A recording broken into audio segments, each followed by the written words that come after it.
Where? Besides the red blood cells, where else? Kevin, where is red blood cells manufactured besides the red bone marrow? Anybody know? Anybody know? No? Huh?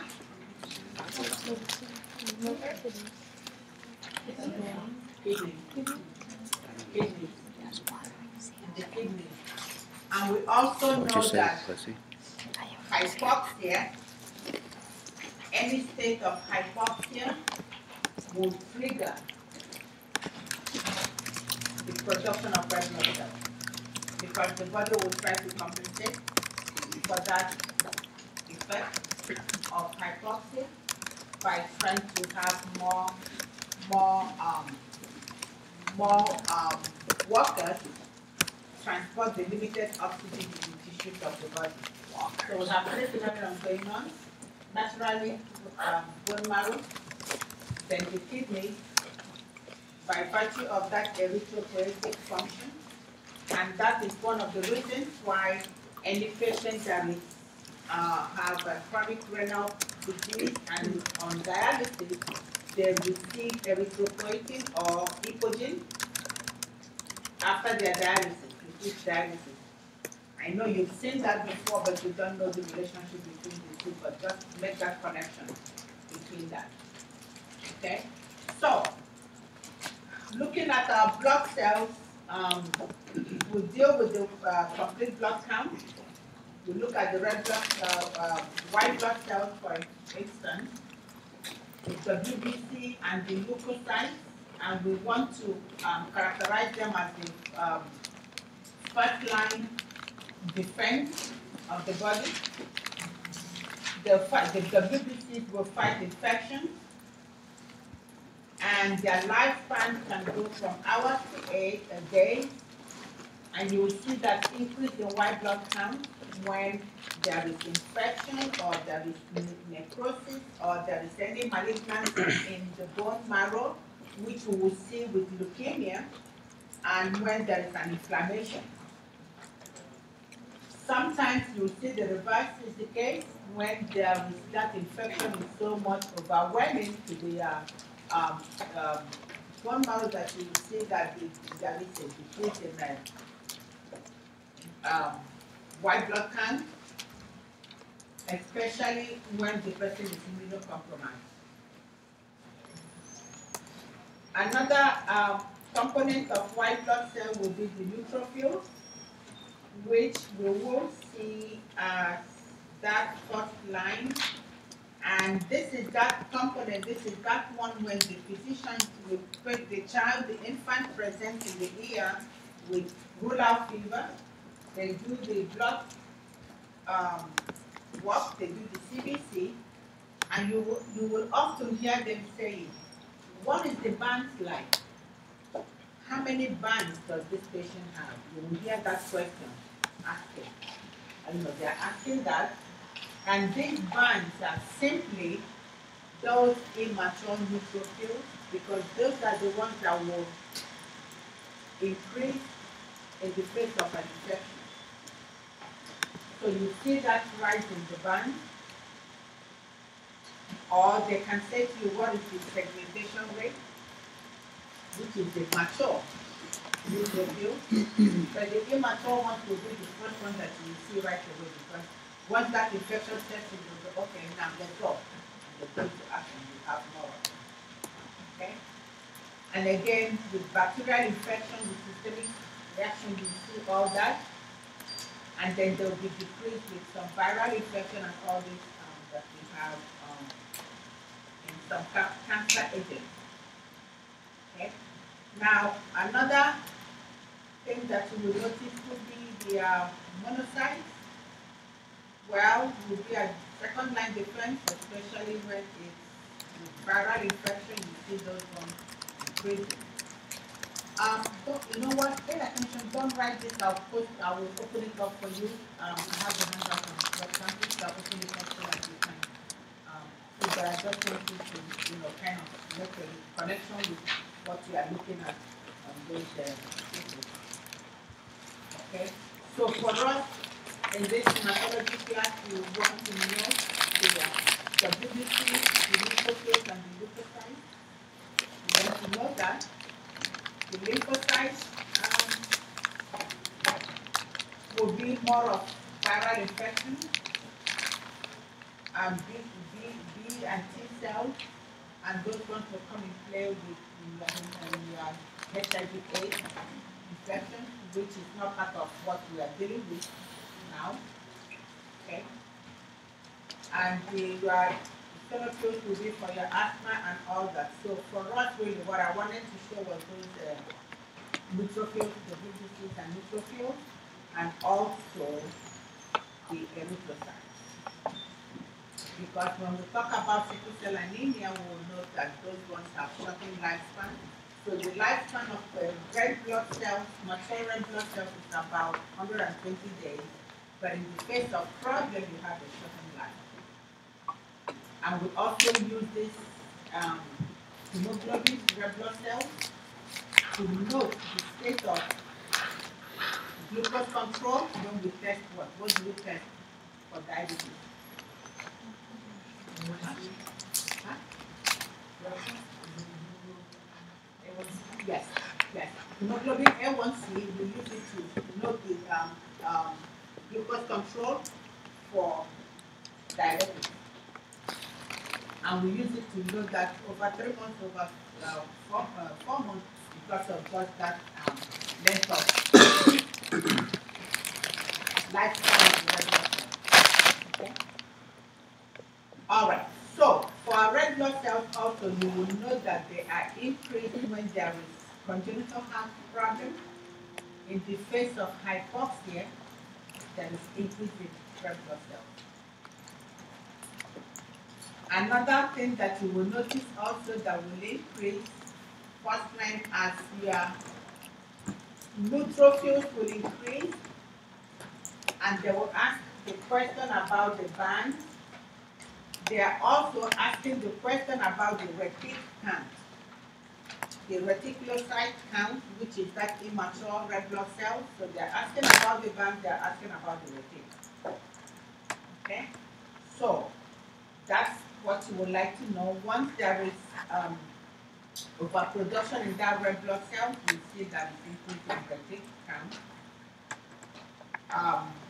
In acute anemia, because the body is trying to kind of come on, hurry up, let's gather more honey, let's do something, let's carry these nutrients, let's carry this oxygen to the tissues, we need more people, and they will do that.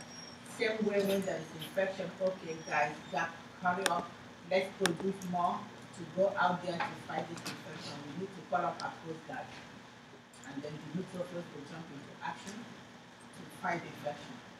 So just know that basic thing. So,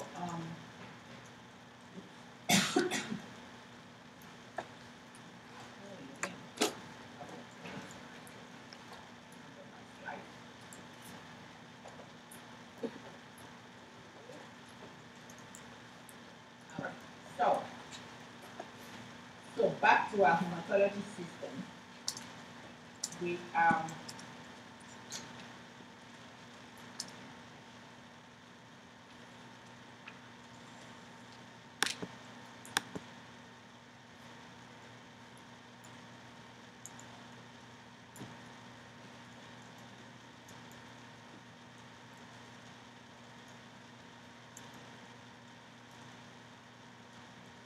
okay, so basically we did all this, so you need to do the blood count, CBC, red blood cell, particularly leukocyte, you need the white blood count, the leukocyte.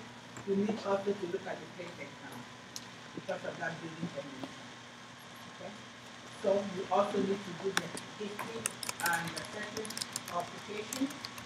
The diagnostic evaluation that you will do. You will include doing the blood work, doing you can do upper GI fluid, you can do bone marrow aspiration. Okay, to look at the bone, or what is called the bone marrow cells, you can do the hemoglobin to do that. You can look at the child's energy and activity level, and you look at the growth pattern of the child. You plot it, and that's all telling you, giving you some information about the child. So, I'm taking the diseases one at a time, and I think it's important and they must know for you, so that's how I deal with this. So anemia, this one is just the general overview of anemia. Anemia will define it as the most common hematologic disorder of childhood, and it can occur as a result of decrease in number of red blood cells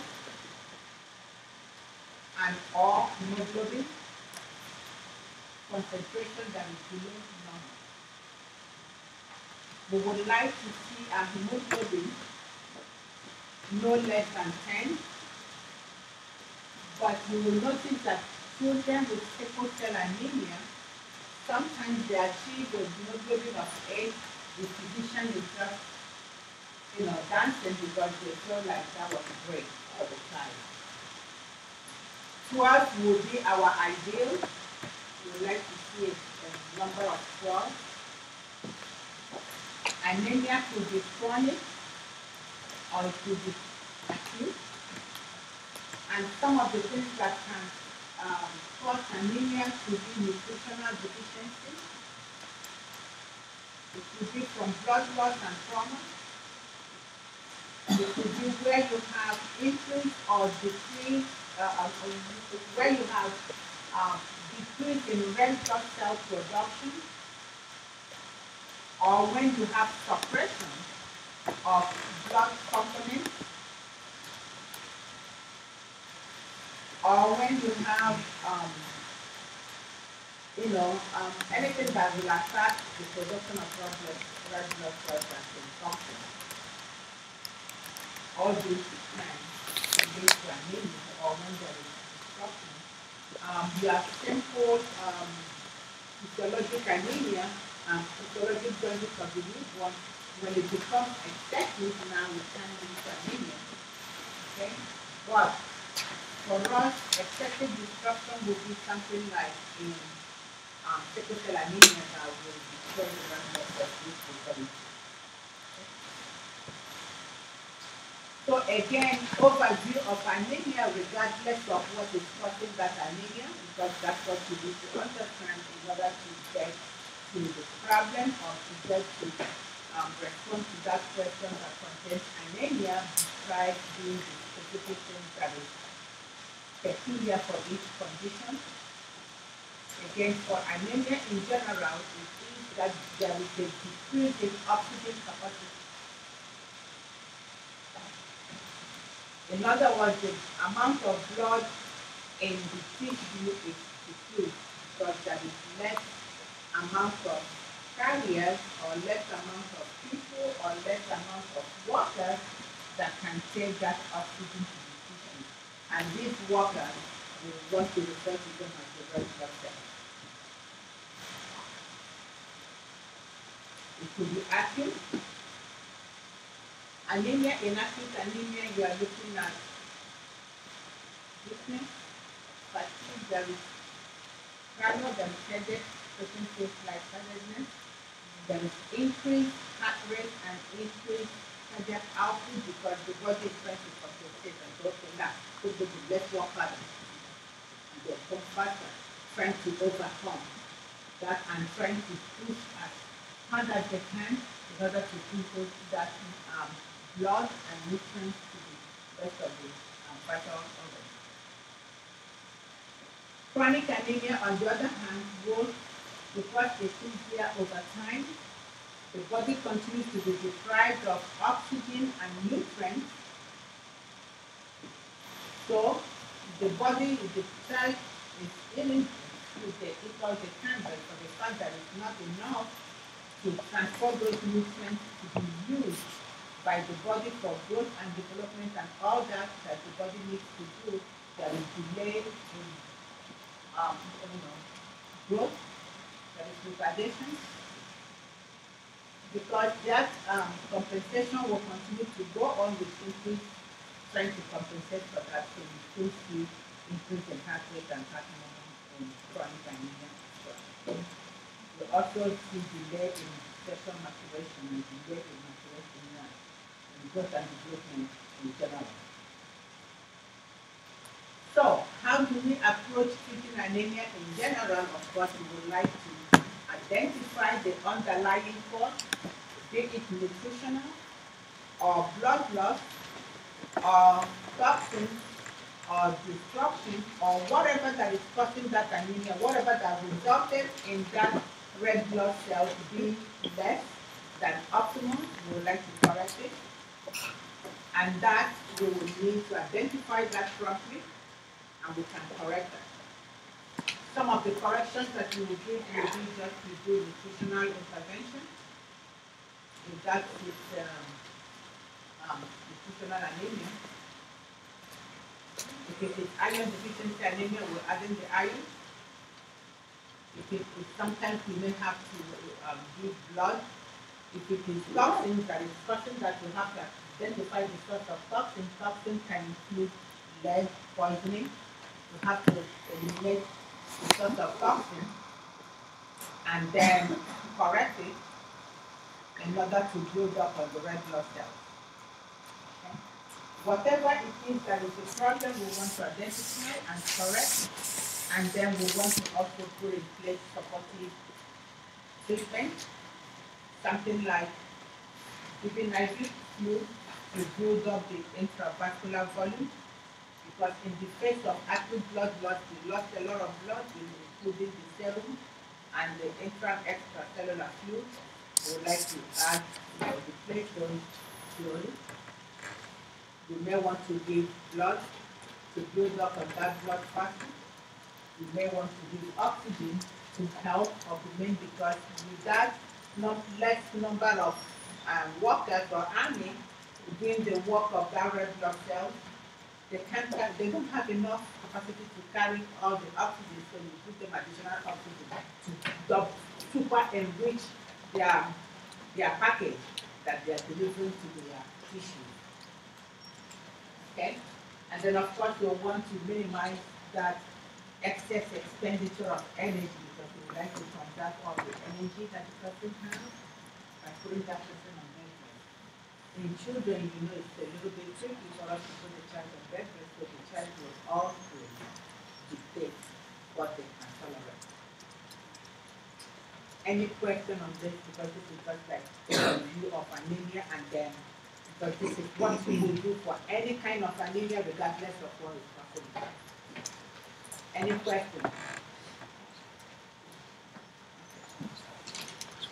So, having said that, so our goal, our strategy, we would like to prepare the child, explain what we are doing.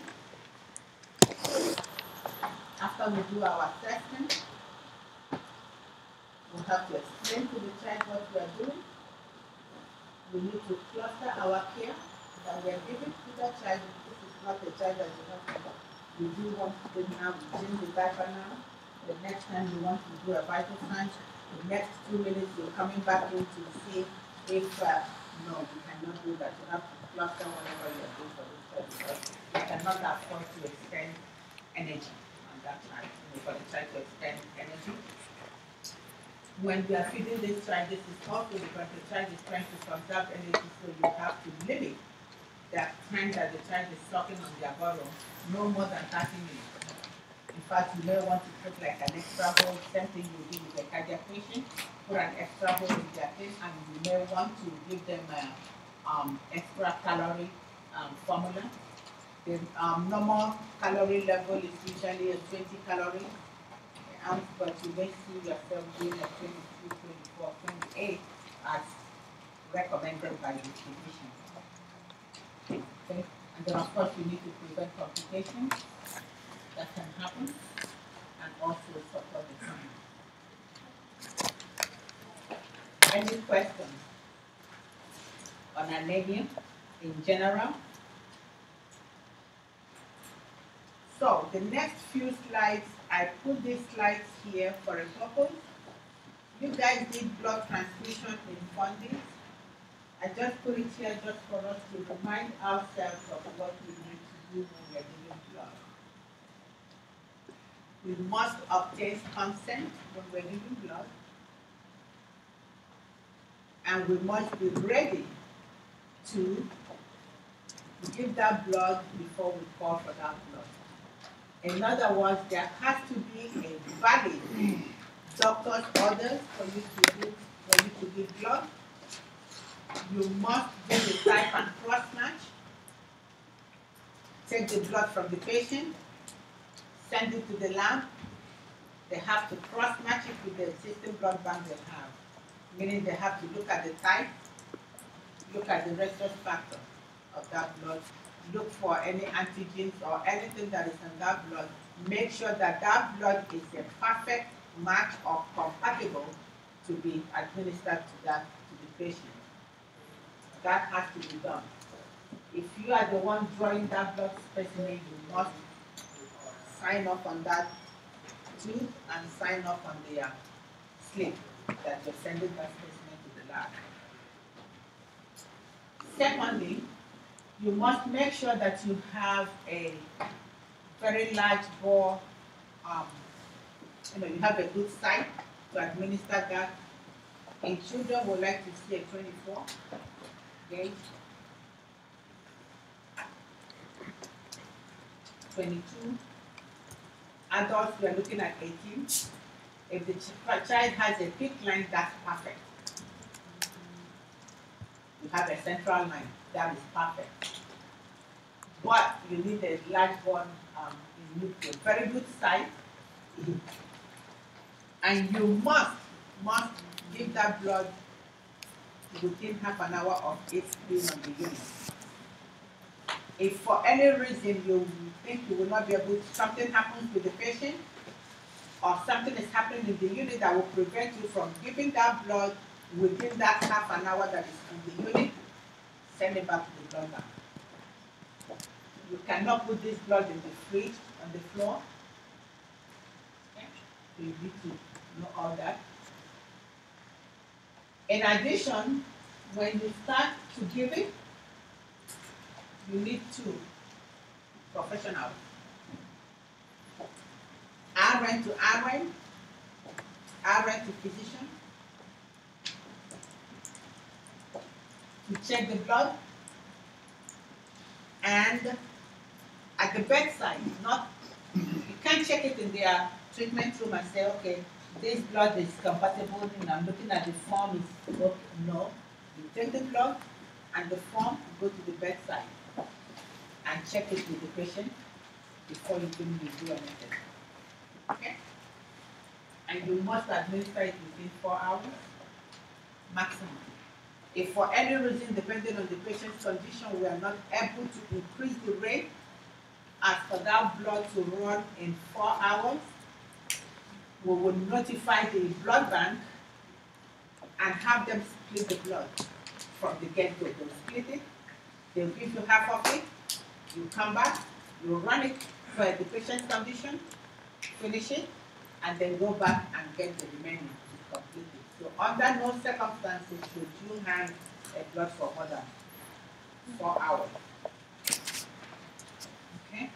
And then you like to run the first 15-20 minutes very slowly as you monitor your patient. Of course, you do your baseline vital signs and for your patient. And of course, if any reaction happens, you need to stop that blood right away. Disconnect everything. Just run your saline and notify the physician.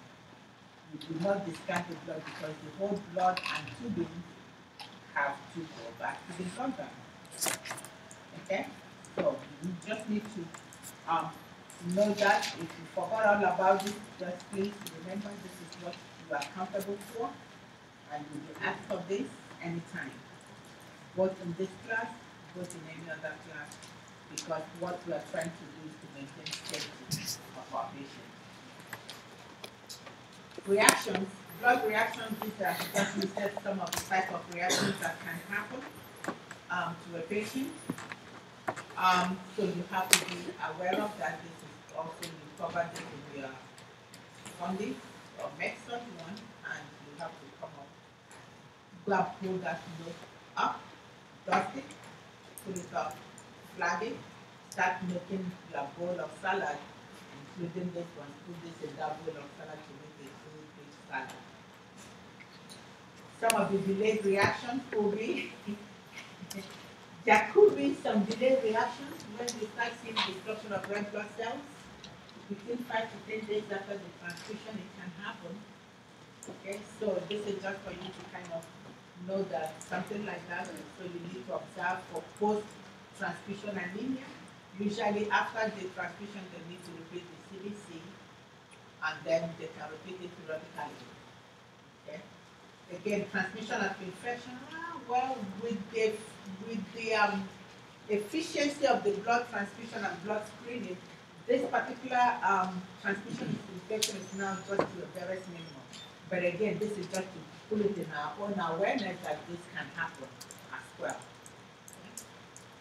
Now, iron deficiency anemia is one of those ones that is common to us in children. And this is due to inadequate supply of dietary iron. And we know that we need iron to grow. For rapid growth during that infancy period, we need that. But sometimes you start seeing iron deficiency anemia, especially when the whole fetal hemoglobin has been eliminated. Now the child is developing their own iron. Initially, you may not see it in infants, but immediately the fetal hemoglobin is eliminated, then you start seeing that happening. And that will correspond most of the time to the introduction of iron and the formula, iron fortified formula that you will see. Most of the pediatricians that I know right now, they are all starting their iron from the get-go by introducing low iron fortified formula from the get-go, and they'll give it to the child.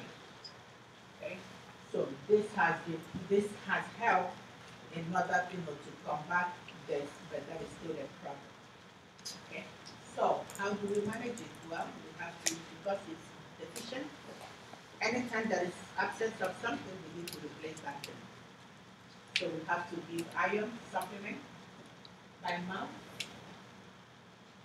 and we need to teach the parents how to give that iron. So they have to administer the iron by mouth. They can dilute it with oranges or citrus to increase its absorption. One thing you must want the parents to do is what? When you're giving iron, what will you alert them of if the child is receiving iron? About what? Not the urine. Go the other way. Stool. Okay, what about the stool? Turns dark. It will be dark. Okay.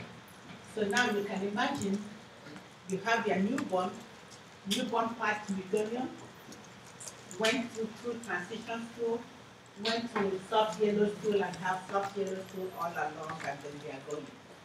And then all of a sudden the stool comes to meconium.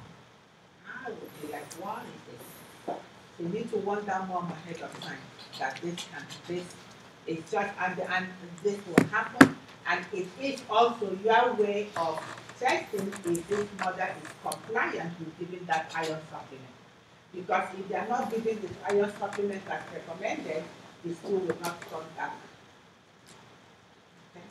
What else do you need to warn her about with the iron?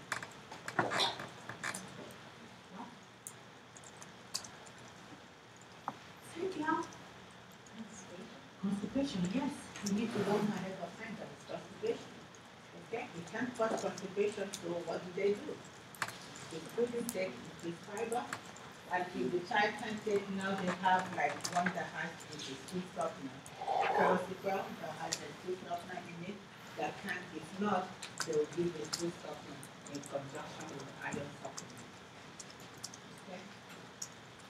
Okay, now safety, we are promoting safety. Why are we promoting safety in face of anemia? Why? Yes,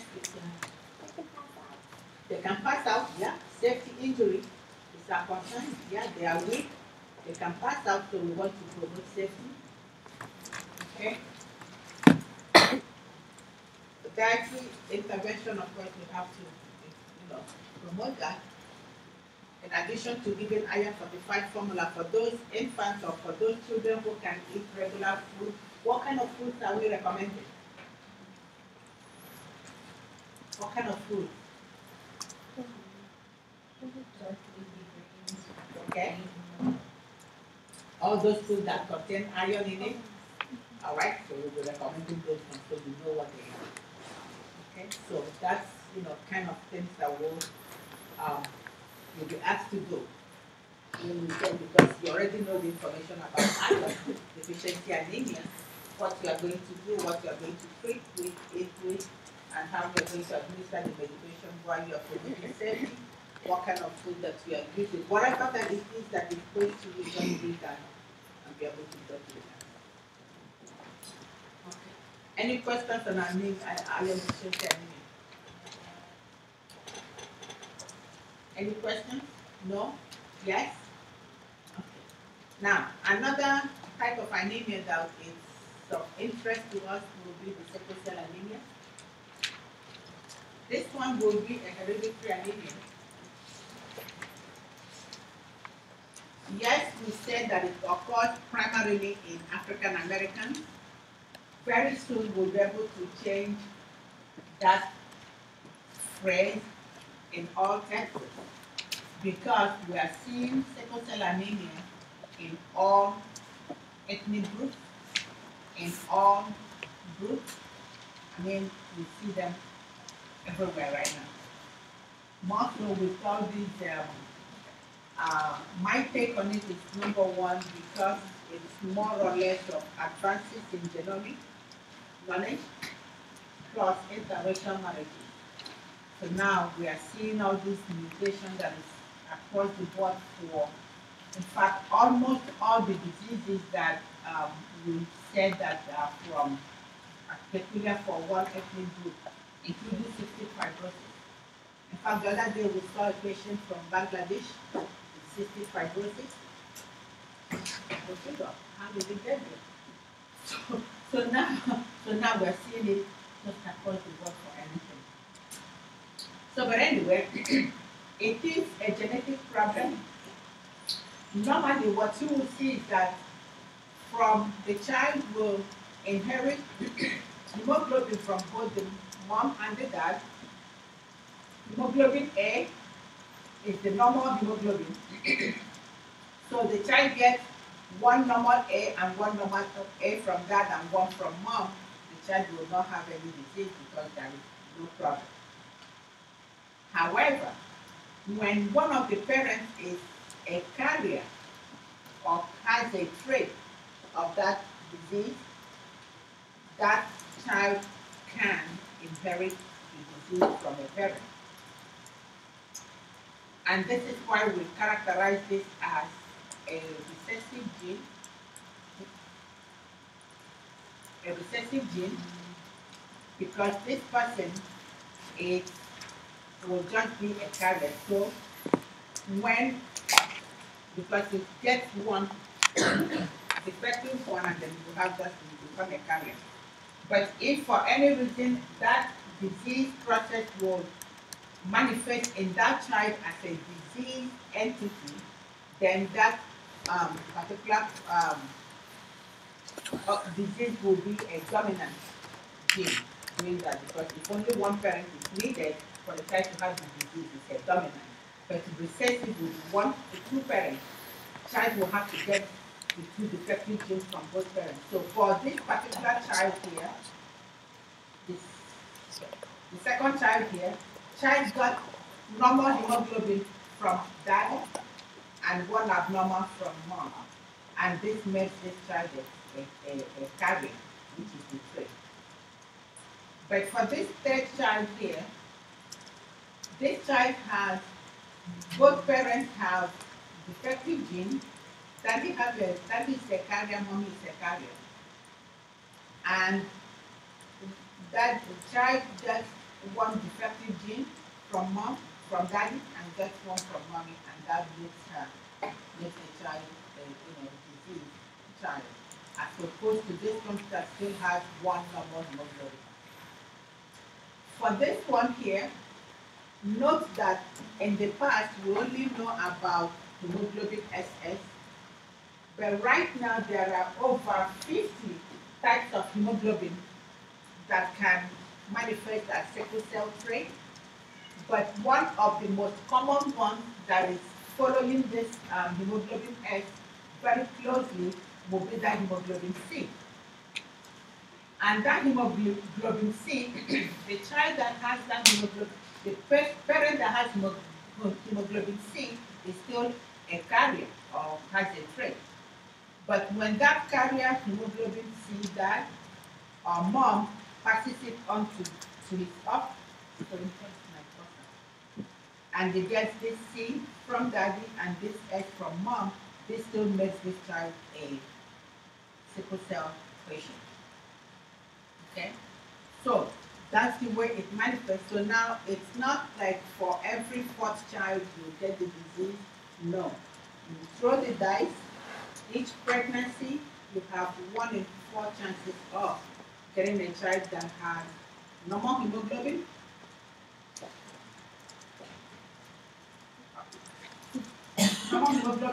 or you have a child that has the trait, or you have the child that has the disease. And for each pregnancy. Okay. So, and this is another way of representing it. For these patients, this one have no problem because it got all the normal hemoglobin. This one have one trait. This one have another trait for third child, and this one got all the defective ones from parents. Some families have been lucky that all their kids, none of them is affected. Some have been unlucky that all of them end up with having the disease. So it varies per family. So what happens with that? Because the hemoglobin is unstable, that's why hemoglobin is unstable. That's why the hemoglobin is so unstable. It's sickle, and it is defective. And because it's so defective, the lifespan of that hemoglobin is very much diminished. So it's like a C shape, and it finds it very hard to glide into the capillaries and get stuck. So with any sign of infection or sign of hypoxia, you see that it's increasing sickling or clumping of that hemoglobin in that capillaries, and then the person will end up with painful crisis. Once there is a blockage in any part of the body, you recognize that there is the blood supply to that any area distal to that will be cut off, and that can end up with necrosis and tissue damage. So that's really what is happening, and this person will present with tissue infection and all that.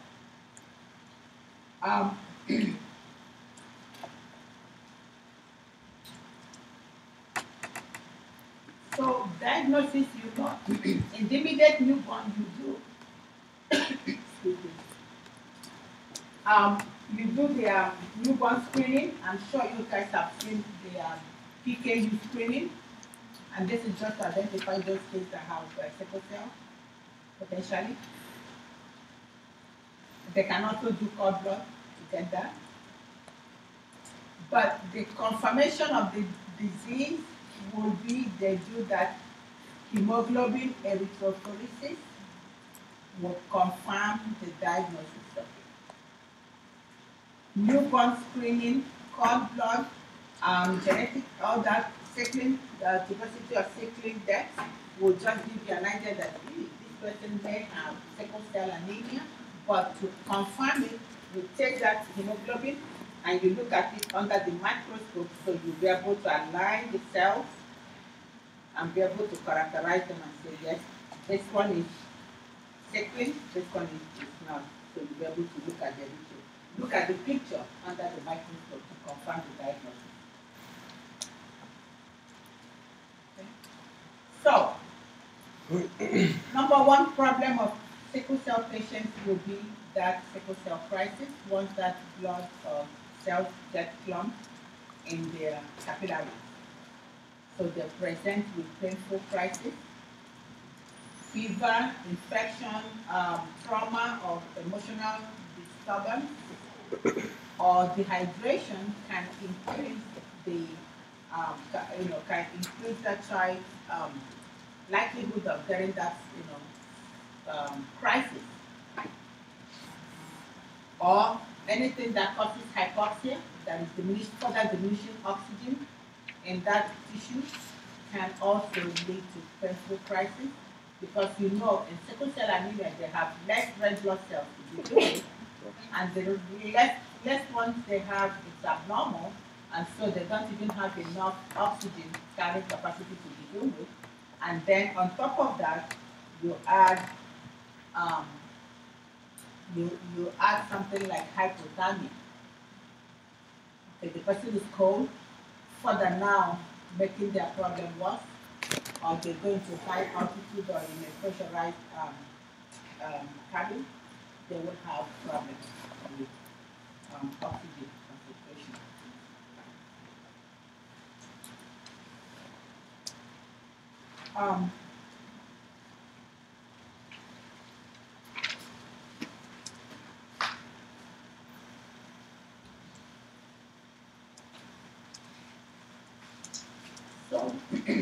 So types of okay,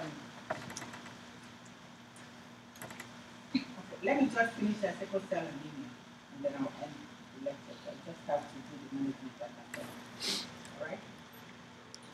So types of sickle cell anemia you see the vaso-occlusive crisis, once there is that clumping in those capillaries.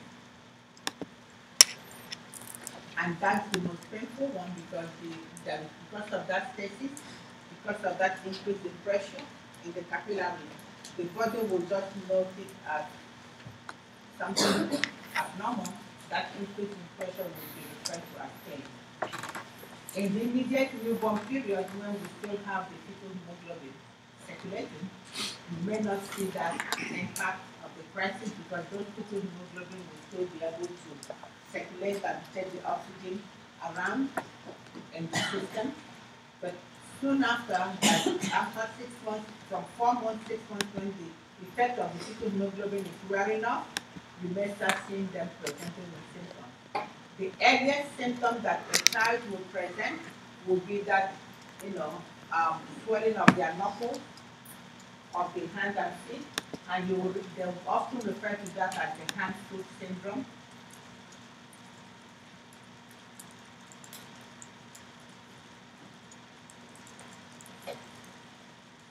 And then they can proceed to have pain, generalized pain all over the body. The most life-threatening one would be when there is pooling of blood in the spleen, and that is referred to as splenic sequestration. For some reason, all the blood in the body will just get pulled get trapped in the spleen, and none of the blood is circulated in the system. That is very life-threatening, and that child can get into hypovolemic shock just like that, and the child may die because there is no blood circulating in the system. The whole blood is in the spleen, and that spleen is very much enlarged.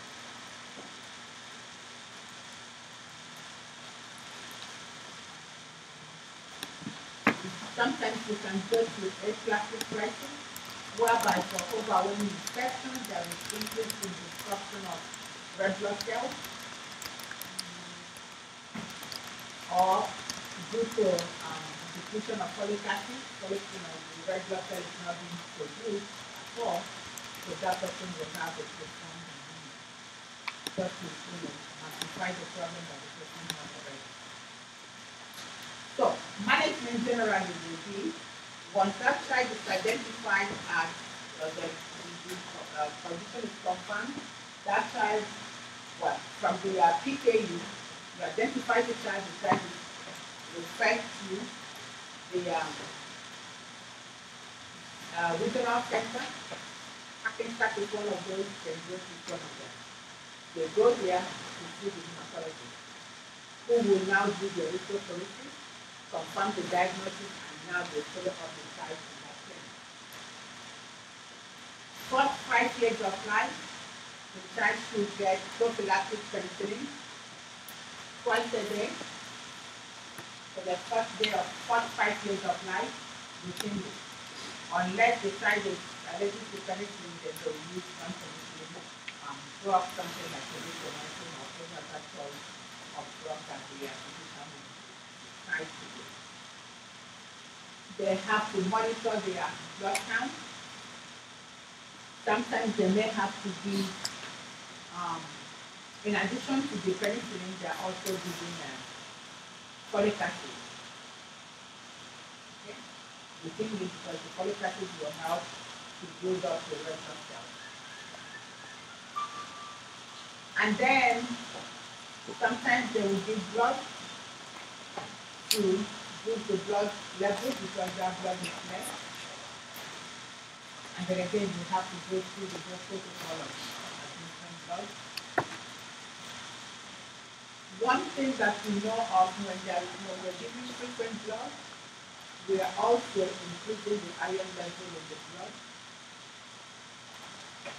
And we also know that in the face of destruction of the red blood cells, the byproduct of that destruction is the heme, which is iron, and the globin, which if you recall back in your newborn physiologic jaundice, the child represents the jaundice because of that accumulation of the globin in the bloodstream. So it represents on the skin as jaundice. Now, for sickle cell patients, they will have a tinge of jaundice, in addition to having all this iron circulating in their system. Because now the destruction is not continuous destruction, you destroy the hemoglobin with iron and globin, so you are destroying that cell. You have excess iron in their system, so we need to monitor that iron in their system. So the point I'm trying to make here is that we do not use iron in the treatment of sickle cell anemia. Iron is contraindicated in sickle cell anemia because if you give it, you are now adding more insult to that agent. You don't want to add more to the iron that is already as a byproduct of that hemoglobin destruction. Rather, what you would like to do is to monitor that iron level, and if it is high, you need to do the iron correction level, and then you will try to give a iron chelation agent that will trap the iron, that will eliminate the excess iron from the blood. And some of you that have cared for patients with sickle cell anemia, you will notice that they are taking this drug, FGF, or FGF, whatever that is. Well, they are taking that drug simply because they want to trap the excess iron from their bloodstream. Another thing they will want to give them when they are doing that is that they will give them vitamin C that will promote excess, excretion of that iron. Remember, when we are giving iron, we give that vitamin C to help in the utilization of the iron. Simply we want it to kind of help us to integrate it, so we're giving it to the excess to help us bury that iron from the body. Okay? So, other things that they do is hydration, because we need to hydrate that person. And you need to do tension or manage their pain because of that increase in that dropping of blood here. Note that we use only morphine or zero morphine. We do not use Demerol in sickle cell anemia because Demerol will have those metabolites of Demerol that can potentially cause seizure activity in the patient. So we don't use Demerol at all. We'll use morphine, we'll use Tylenol with codeine, we'll use diluvial, we'll use hydromorphine, we'll use any other morphine-based substance, but not Demerol. Another treatment that they'll be using will be the hydroxyurea, which is a chemo agent that they would like to use that. And what this drug does is that it will help in the production of fetal hemoglobin. And you will recall that in the initial newborn period up to 4 to 6 months of age, when the fetal hemoglobin is still circulating, it's still abundant in the circulation, you have lesser the crisis, the child does not present with any crisis. So now they want to put the body back into that mode of producing fetal hemoglobin by using the chemo agent. And of course, you have to know that the chemo agent will destroy both the normal and the abnormal cells. So the hematologists that will use the hydroxyurea will do selection of the patient very carefully before they use it.